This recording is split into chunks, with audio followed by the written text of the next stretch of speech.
The problem with Minecraft's game system is that it's specifically designed to get more boring as the player's progression in the game gets better. And I'm sure you've seen those videos on YouTube where a random guy just tells you to build some random useless building, like why would I even do that? And there's no exact reason for it. So despite an insane amount of these useless tutorials that just don't work, I'm gonna prove why vanilla Minecraft, especially single player, can never be interesting for a long time. So let's get straight into it.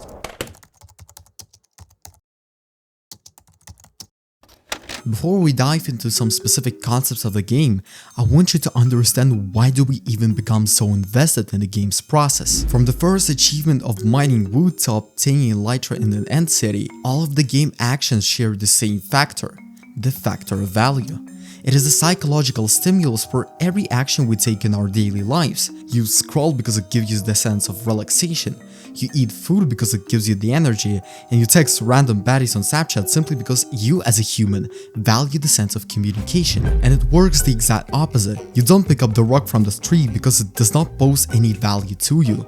And in Minecraft, for example, we are excited for diamonds, which I made a deep dive on my previous video, so definitely check that out, since they meet the following three criteria. They have a use, they are hardly farmable, and they are rare. And that is what makes up the sense of value practically anywhere. Think about the valuable item in Minecraft. Did you really think of a Heart of a Sea? Definitely not, because it does not meet the three criteria. Yeah, it is rare and it's not farmable, but usefulness?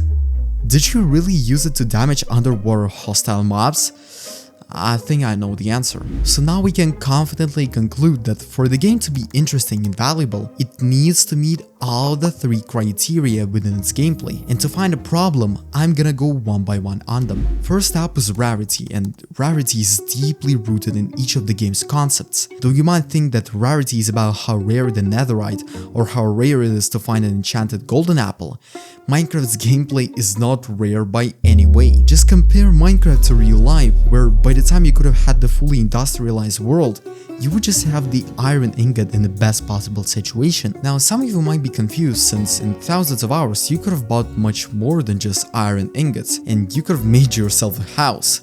Yeah, that is completely true, and this is exactly what I'm saying. If we lived on a whole planet Earth alone, it would be really hard for ourselves to even get some wood. If you wanted to get some wood now, you would just go and buy it or borrow some planks. The hard accessibility of resources when we live alone nearly forces ourselves to trade with other people.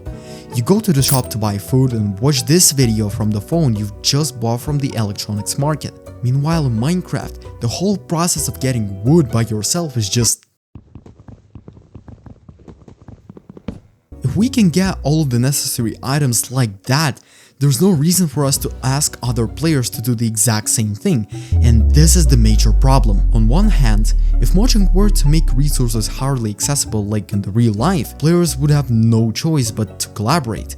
They'll divide into the settlements, assign roles, and even plan out everything just to get an iron axe, for example. Players would naturally be engaged in communicating with others and dividing into the game's process deeper, simply because there would be a stimulus for them to do so. But on the other hand, this is just impossible. Players would be required to spend a much greater percentage of their lives just to get to the desired stage in the game, and that is just so boring and intimidating. Imagine forcing a 10-year-old child to play Minecraft straight for 50 hours doing monotonous work just to get one item, and the purpose of computer games is to give players a quick release of dopamine in order to make sure that they join it the next time. And this realistic framework would not allow Mojang to keep the attention of the players, meaning that there would be no revenue at all.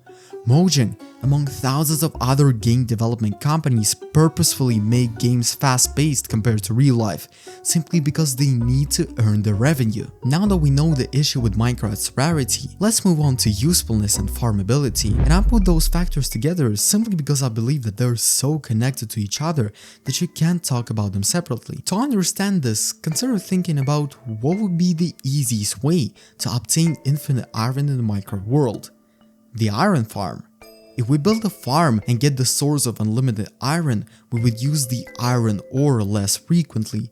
So when the farmability of one item in Minecraft increases, the use of the other decreases significantly. And just like in the real life, candles are now used less frequently than 200 years ago simply because electric lamps were invented. The problem in Minecraft comes from the fact that you can build a farm for literally anything, whether that would be a chiseled stone slab or a dirt farm.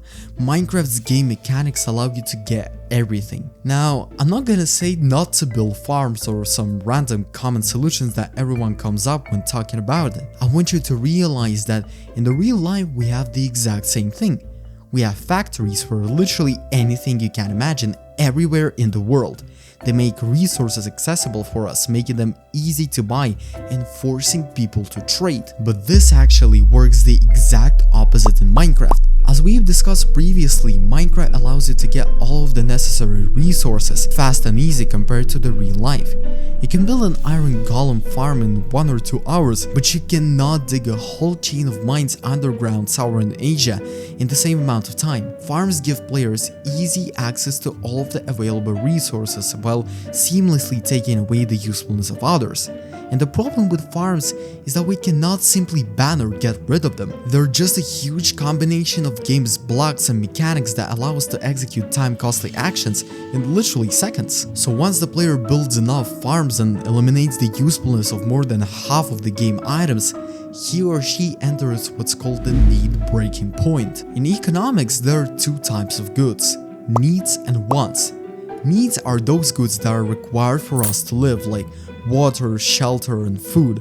Wants are those goods that are not required, like toys, books, and Lego set, for example.